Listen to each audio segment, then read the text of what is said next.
Some breaking news coming into CNN. U.S. security leaker Edward Snowden may finally have some options on where to go next. Multiple media reports, including Venezuela's official news agency, say that Venezuela's president is offering asylum to Snowden. Reuters reports that Maduro said, quote, "I have decided to offer humanitarian asylum to the young American Edward Snowden so that in the fatherland of Bolivar and Chavez, he can come and live away from the imperial North American persecution." End of quote. Nicaragua is also expressing a willingness to take him in, but under certain circumstances.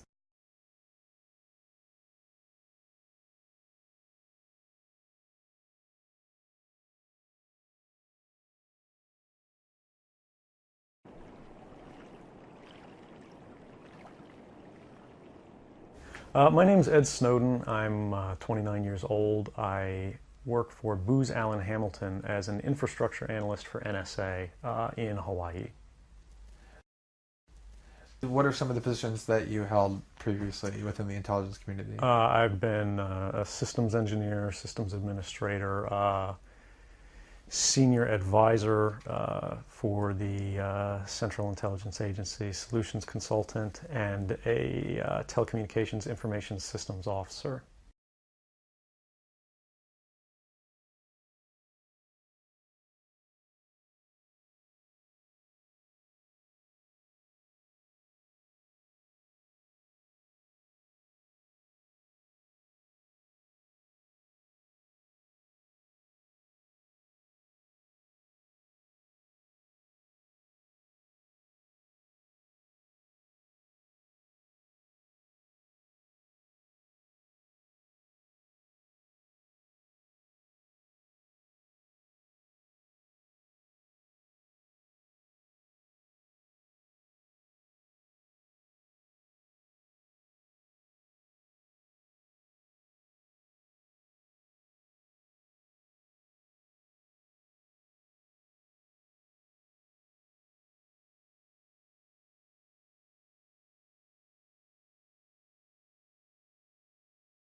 Talk a little bit about how the American surveillance state actually functions.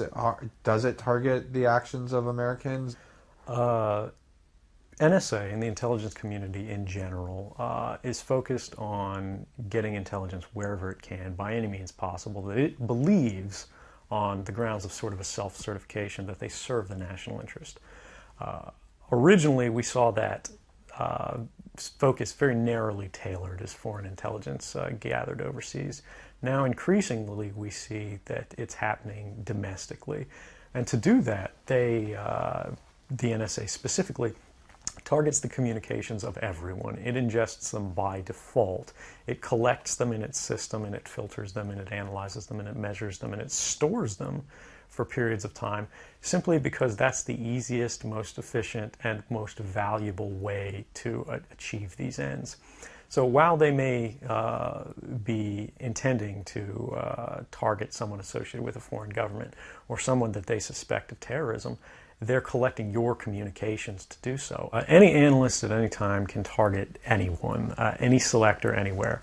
Where those communications will be picked up depends on the range of the sensor networks and the authorities that that analyst is empowered with. Not all analysts have the ability to target everything, but I, sitting at my desk, certainly had the authorities to wiretap anyone, from you or your accountant to a federal judge to even the president if I had a personal email.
Every country in the world, large and small, engages in intelligence gathering.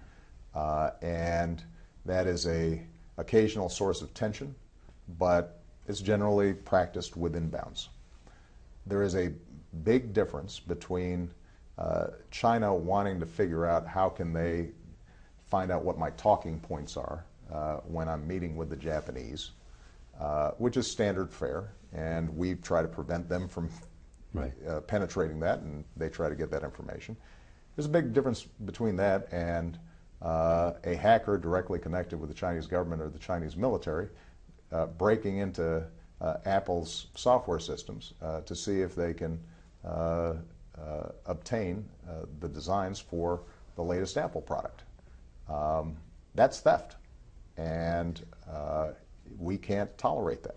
And so we've had very blunt conversations about this. They understand, I think, that this can adversely affect the fundamentals of the U.S.-China relationship. We don't consider this a side note in our conversations. We think this is central in part because our economic relationship is going to continue to be premised on the fact that the United States is the world's innovator. We have the greatest R&D. We have the greatest entrepreneurial culture. Our value added is at the top of the value chain. And if countries like China are stealing that, that affects our long-term prosperity in a serious way. It is said also that the reason they do it is that they want to achieve some kind of military parity at some point. And that's a motivating factor. I'm sure that is. Let's turn to NSA. Yeah. You famously talked about what you called the wrong choice between security and freedom. Mm-hmm. Where do you put what NSA is doing in that balance between security and freedom? Well, a false choice is what you called it. Let me start with the fact that at National Defense University several weeks ago, when most of the focus was around the drone program and my plans in Afghanistan and the need for us to move away from a perpetual war footing, that I specifically said one of the things we need to debate and examine is our surveillance programs, because those were set up right after 9/11. It's now been over a decade, and we have to examine them. And what should the debate be? Well, and what I've said, and I continue to believe, is that we don't have to sacrifice our freedom in order to achieve security. That's a false choice. That doesn't mean that there are not trade-offs involved in any given program, any given action that we take. So all of us make a decision that we go through a whole bunch of security at airports, which when we were growing up, that wasn't the case, right? You ran up to the gate. Exactly. You know, 5 minutes to catch there. the plane, you're running on. Right. Been there. And you know, it's been a while since I went through commercial flying, but I gather the experience is not the same anymore, right? It's gotten worse. Okay, right. And so that's a trade-off we make. The same way we make a trade-off about drunk driving. We say occasionally there are going to be checkpoints. They may be intrusive. To say there's a trade-off doesn't mean somehow that we've abandoned freedom. I don't think anybody says we're no longer free because we have checkpoints at airports. But there is a balance here. But there is a balance. So I'm going to get to your question. The way I view it, my job is both to protect the American people and to protect the American way of life, which includes our privacy. And so every program that we engage in, what I've said is let's examine and make sure that we're making the right trade-offs. Now, with respect to the NSA, a government agency that has been in the intelligence gathering business for a very long time. Bigger and better than everybody else. Bigger and better than everybody else. And we should take pride in that because they're extraordinary professionals. They're dedicated to keeping the American people safe. What I can say unequivocally is that if you are a U.S. person, the NSA cannot listen to your telephone calls, and the NSA cannot target your emails. And have not. And have not. They cannot and have not by law and by rule, and unless they, and usually it wouldn't be they, it would be the FBI, go to a court and obtain a warrant and seek probable cause. The same way it's always been. The same way when we were growing up and we were watching movies, you want to go set up a wiretap, you got to go to a judge, show probable cause, and then the judge looks at have any of those been turned down? Cause. All the requests to FISA courts, have they been turned down at all? Let me finish here, Charlie, because I want to make sure this debate has gotten cloudy very quickly. Exactly. All right? So, point number one, if you're a U.S. person, then NSA is not listening to your phone calls, and it's not targeting your emails unless it's getting an individualized court order. That's the existing rule. There are two programs that were revealed by Mr. Snowden, allegedly, since there's a criminal investigation taking place, and that caused all the ruckus.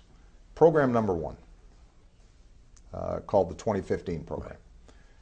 What that does is it gets data from the service providers, like a Verizon, in bulk. And basically, you have call pairs. You have my telephone number connecting with your telephone number. There are no names. There's no content in that database. All it is the number pairs, when those calls took place, how long they took place. So that database is sitting there. Now, if the NSA, through some other sources, maybe through the FBI, maybe through a tip that went to the CIA, maybe through the NYPD, gets a number that where there's a reasonable, articulable suspicion that this might involve foreign terrorist activity related to Al-Qaeda and some other international terrorist actors, then what the NSA can do is it can query that database to see, does this number pop up? Did they make any other calls? And if they did, those calls will be spit out, a report will be produced, it will be turned over to the FBI. At no point is any content revealed because there's no content in the database. So I hear you saying I have no problem with what NSA has been doing. Well, let me finish, because I don't. So what happens then is that the FBI, if in fact it now wants to get content, if in fact it wants to start tapping that phone, it's got to go to the FISA court with probable cause and ask for a warrant. But has FISA courts turned down any request? Because, first of all, Charlie, the number of requests are surprisingly small, number one. Number two, folks don't go with a query unless they've got a pretty good suspicion. Should this be transparent in some way? It is transparent. That's why we set up the FISA court. Okay. Look, the whole point of my concern before I was president, because some people say, well, Obama was this raving liberal before, now he's, Dick Cheney. Dick Cheney sometimes says, yeah, he took it all lock, stock, and barrel. My concern has always been not that we shouldn't do intelligence gathering to prevent terrorism, but rather, are we setting up a systems of checks and balances? So on this telephone program, you've got a federal court with independent federal judges overseeing the entire program, and you've got Congress overseeing the program, not just the Intelligence Committee, not just the Judiciary Committee, but all of Congress had available to it before the last reauthorization exactly how this program works. Now, one last point I want to make, because what you'll hear is people say, okay, we have no evidence that it has been abused so far. And they say, let's even grant that Obama's not abusing it. There are all these processes, DOJ is examining it, it's being audited, it's being renewed periodically, etc. The very fact that there's all this data in bulk, it has the enormous potential for abuse, because they'll say, you can, when you start looking at metadata, even if you don't know the names, you can match it up. If there's a call to an oncologist and it's a call to a lawyer, and you can pair that up and figure out maybe this person's dying and they're writing their will, and you can yield all this information. All of that is true, except for the fact that for the government under the program right now to do that, it would be illegal. We would not be allowed to do that. So what are you going to change? Are you going to issue any kind of instructions to the Director of National Intelligence, Mr. Clapper, and say, I want you to change it at least in this way? Here's what we need to do. But before I say that, and I know that we're running out of time, but I want to make sure I get very clear on this, because there's been a lot of misinformation out there. There is a second program called the 702 program. And what that does is that does not apply to any U.S. person. It has to be a foreign entity. It can only be narrowly related to counterterrorism, weapons proliferation, cyber hacking or attacks, and a select number of identifiers, phone numbers, emails, etc. Those, and the process has all been approved by the courts, you can send to providers, the Yahoos or the Googles, what have you, and in the same way that you'd present essentially a warrant. And what will happen then is that you there can obtain content. But again, that does not apply to U.S. persons, and it's only in these very narrow bands. So you asked, what should we do? Right. What I've said is that what is a legitimate concern, a legitimate critique, is that because these are classified programs, even though we have all these systems of checks and balances, Congress is overseeing it, federal courts are overseeing it, despite all that, the public may not fully know, and that can make the public kind of nervous, right? Because they say, well, Obama says it's okay, or Congress says it's okay. I don't know who this judge is. I'm nervous about it. What I've asked the intelligence community to do is see how much of this we can declassify without further compromising the program, number one. And they are in that process of doing so now. So that everything that I'm describing to you today, people, the public, newspapers, et cetera, can look at, because frankly, if people are making judgments just based on these slides that have been leaked, they're not getting the complete story. Number two, I've stood up a privacy and civil liberties oversight board made up of independent citizens, including some fierce civil libertarians. I'll be meeting with them. And what I want to do is to set up and structure a national conversation, not only about these two programs, but also about the general problem of these big data sets, because this is not going to be restricted to government entities. Let me just ask you this. Yeah. If someone leaks all this information about NSA surveillance, as Mr. Snowden did, did it cause national security damage to the United States, and therefore should he be prosecuted? I'm not going to comment on prosecutions. Okay. The case has been referred to the DOJ for criminal investigation. And possible extradition. And possible extradition. I will leave it up to them to so what's answer your those fear? questions. What's your fear about this? Look, we have to make decisions about how much classified information and how much covert activity we are willing to tolerate as a society. And we could not have carried off the bin Laden raid if it was on the front page of the papers. I think everybody understands that, right? So that would be of course that, but I don't understand what the relevance of that is. Well, no. The reason I'm saying that is that we're going to have to find ways where the public has an assurance that there are checks and balances in place, that they have enough information about how we operate, that they know that their phone calls aren't being listened into, their text messages aren't being monitored, their emails are not being read by some big brother somewhere. They've got to feel that confidence, and that it is not potentially subject to abuse because there are sufficient checks and balances on it, while still preserving our capacity to act against folks who are trying to do us harm. And it's not just terrorists. We already talked about cyber theft. We already talked about potentially critical infrastructure that could be compromised. There were a handful of yokels up in New York who stole $45 million out of ATMs over the course of, I think it was 18 hours. And the public expects me and the Justice Department and others to protect them from those things, to make sure that their bank accounts aren't being compromised, their medical records aren't being compromised. All that stuff requires the government to have some capacity to engage with the private sector and to have we ought to have a debate about it all. So we've got to have a debate about it. Okay.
Judge, how would you describe this man? I would describe this man as an American hero, as a person willing to risk life, limb, and liberty in order to expose to the American people one of the most extraordinary violations of American principles, value judgments, and the Constitution itself in all of our history.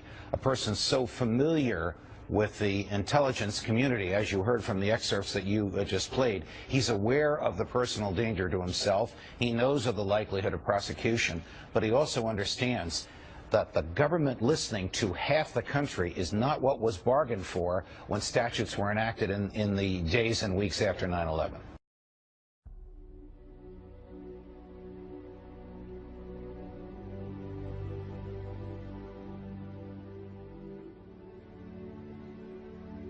Greetings, citizens of the world. We are anonymous. For many years now, we have warned the citizens of the world about the threats that government pose to the freedoms of the internet. Over this period of time, many people have woken up to the lies told by government officials and now understand the importance of keeping the internet open and free for all to use. The events that have transpired over the recent days have proven, indisputably, that the governments of the United States and the United Kingdom are trying with all effort possible to monitor the internet. You might ask us, if not to fight terrorism, what are they looking for? The governments of the world are corrupted to the core, by greed and lust, intoxicated by power. They fear losing this power to the people. Let us look at this secret spy system PRISM, and its apparent effectiveness. It has failed to stop terrorism, but has succeeded in monitoring everyone in the world, even law-abiding citizens.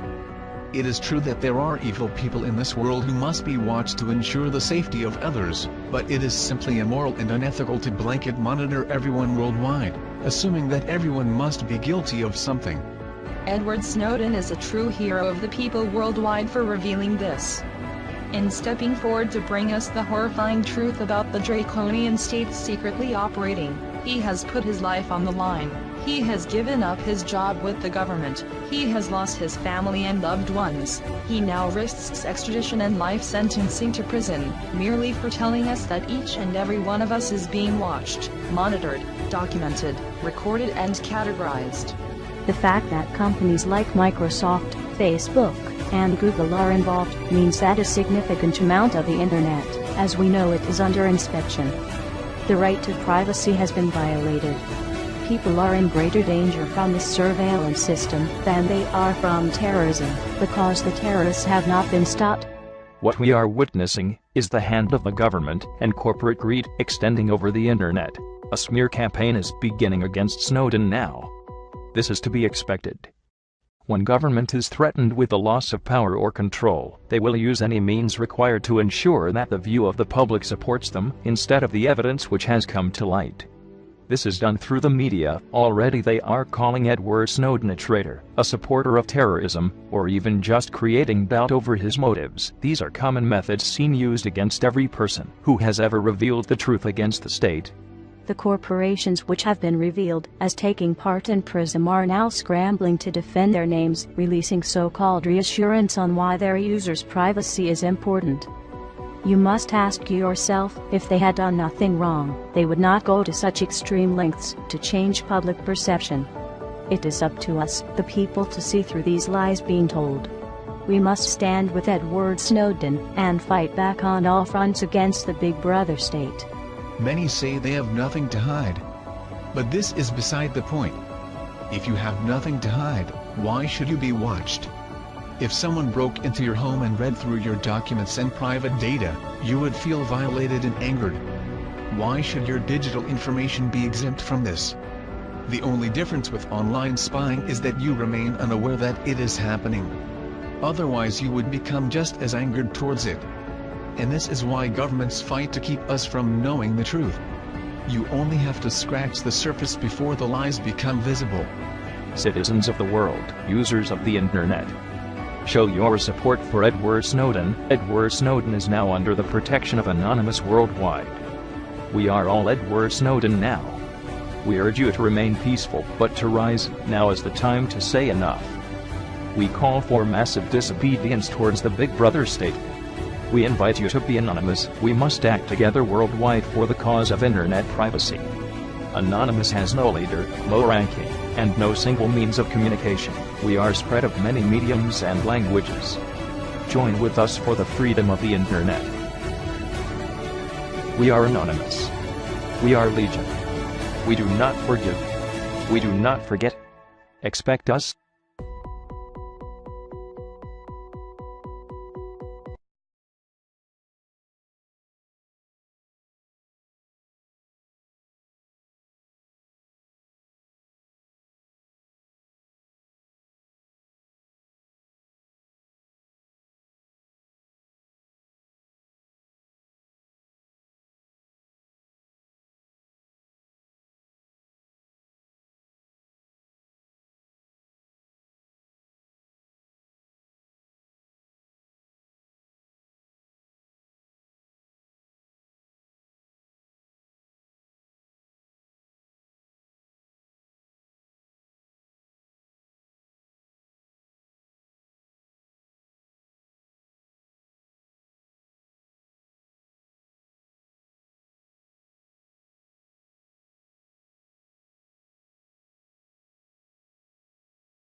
Hello, my friends. We are anonymous. If you are listening to this, then you are probably aware of your surroundings. If you are listening to this, you are the resistance. We have been watching the world as events unfold around you, and truth be told, we are highly displeased.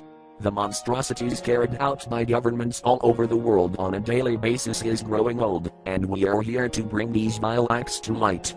If you are afraid of your government, or afraid to wake up in the morning to a war-torn city, whether you're afraid of your life being lost, because you've been tossed into pointless wars fighting for someone you will never meet or who will never care about you but the money he takes because of you, then you, my friend, are anonymous. If you are tired of watching the world, our only home, be ripped to shreds for an illusion of riches based on paper with false value placed upon it, then you, my friend, are anonymous. We are humans, and value human life. This is why you, one watching this video, is here today. You want something more to life than to be born, grow up, make money, retire, and die, and all for nothing. What have you accomplished? What have you done then, except become like the other 8 billion people who are going through the same thing? My friend, we know this is why you seek us. Because you, like most of the people around you, want change for the better. You want compassion. You want caring. You want less value on human possession and more value on human life. My friend, we know this is why you seek to become anonymous. It is because the idea of anonymous burns inside you like fire not known to this world. The idea of anonymous is the idea of freedom. We are not just one single person, group, or community who call ourselves anonymous. We are not just hackers like the media says and has corrupted you with it. We are you. We are your neighbors. We are your fathers and your mothers. We are your sons and your daughters. We are your aunts and we are your uncles. Your sisters and your brothers. We are the poor unemployed man who is looking for his purpose in life and the food to put on his family's table, as well as the lawyer who fights for the accused under the court of law. We are anonymous. We are legion. We do not forgive. We do not forgive. We are united, and no one can divide us. Expect us.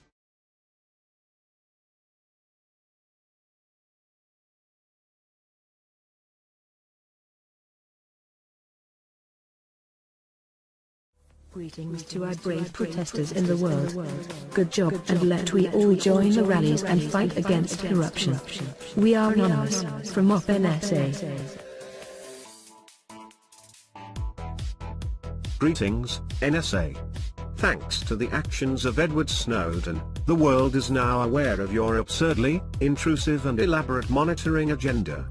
Every Verizon user, every Facebook, LinkedIn, Google Plus and Twitter account, every Yahoo, Bing and Google search result, every Microsoft Windows, Google Chrome and Apple Mac operating system, every Safari, Chrome and Internet Explorer web browser, every PayPal and Google Wallet transaction, every Gmail, Outlook and Yahoo email, every bit of content in iCloud, Dropbox, Drive and SkyDrive, every AOL, Yahoo, Messenger and Google Talk Instant Message, every Skype, FaceTime, Google Hangouts and Talk Call, every Flickr, Instagram, Picasa, Tumblr, YouTube Media.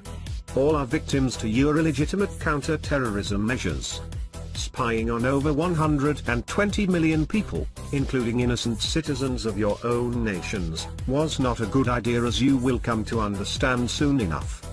We will now be commencing Operation National Security Agency, in retaliation of your disrespect for the privacy of people worldwide. You cannot expect to covertly spy on people who have done nothing wrong, under the guise of preemptively fighting terrorism, when you failed to stop the Boston bombing and expect consent. You are of no use to anyone except those in power and who wish to keep it, at the expense of every citizen's privacy, that they are entitled to under the Constitution, of which you show no respect for. NSA will be unforgiving in its work and will leave no stone unturned, just as you do for all of us. As of this moment, people around the world are beginning to wake up, and consequently, stand up to your data mining agenda. You will soon understand for yourselves what it is like to be spied on and your personal information be stored, available for all to gaze upon.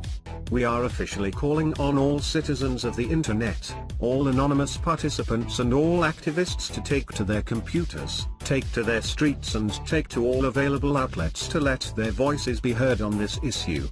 Violations like this will not be treated with apathy. Anonymous has been proven to be a powerful force for good, and even more so, an nemesis to tyranny and injustice. You thought you could infringe on our privacy. You thought you could wiretap people who have no reason to be observed. But best of all, you thought you could get away with all of it. The NSA will lose the game. All your base will belong to us. We are anonymous, we are legion, we do not forgive, we do not forget, expect us.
getting intelligence wherever it can, by any means possible, that it believes on the grounds of sort of a self-certification that they serve the national interest.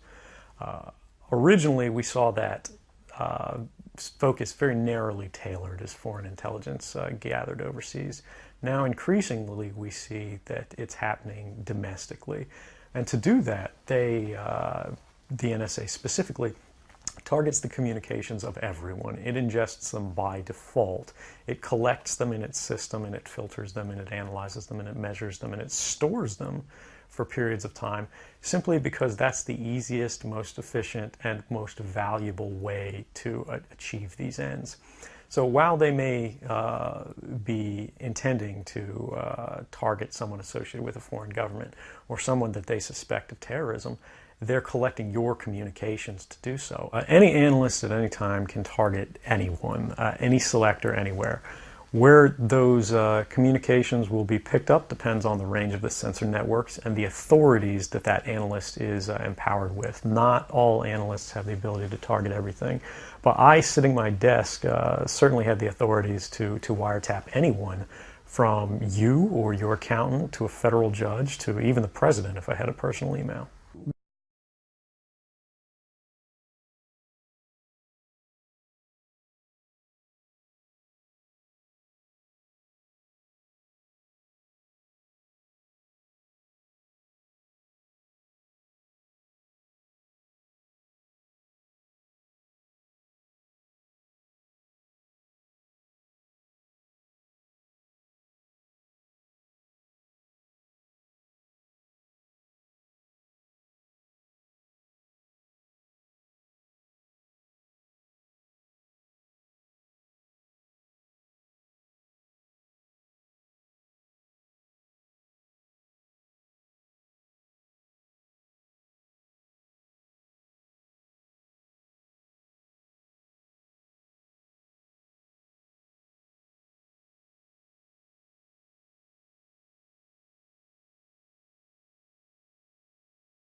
Talk a little bit about how the American surveillance state actually functions. Does it target the actions of Americans?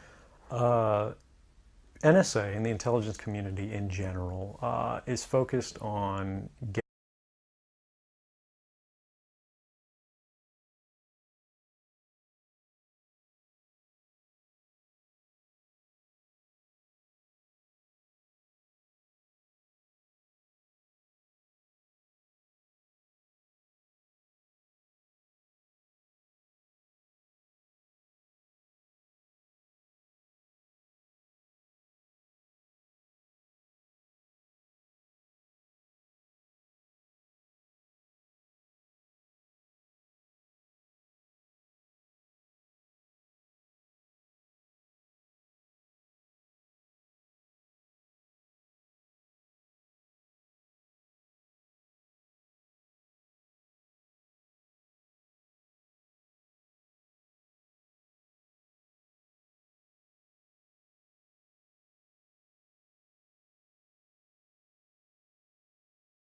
every country in the world, large and small, engages in intelligence gathering. And that is an occasional source of tension, but it's generally practiced within bounds. There is a big difference between China wanting to figure out how can they find out what my talking points are when I'm meeting with the Japanese, which is standard fare, and we try to prevent them from penetrating that, and they try to get that information. There's a big difference between that and a hacker directly connected with the Chinese government or the Chinese military breaking into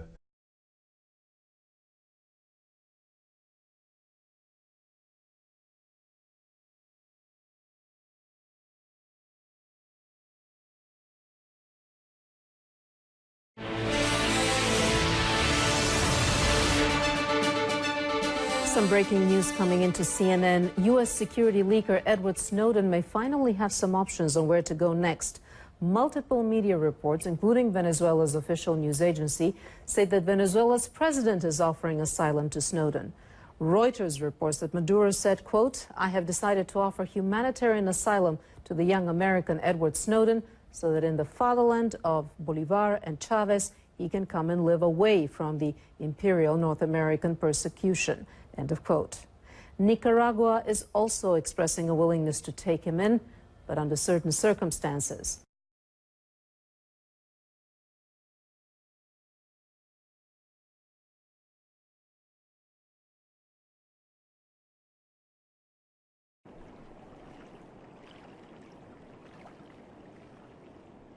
My name is Ed Snowden. I'm 29 years old. I work for Booz Allen Hamilton as an infrastructure analyst for NSA in Hawaii. What are some of the positions that you held previously within the intelligence community? I've been a systems engineer, systems administrator, senior advisor for the Central Intelligence Agency, solutions consultant, and a telecommunications information systems officer.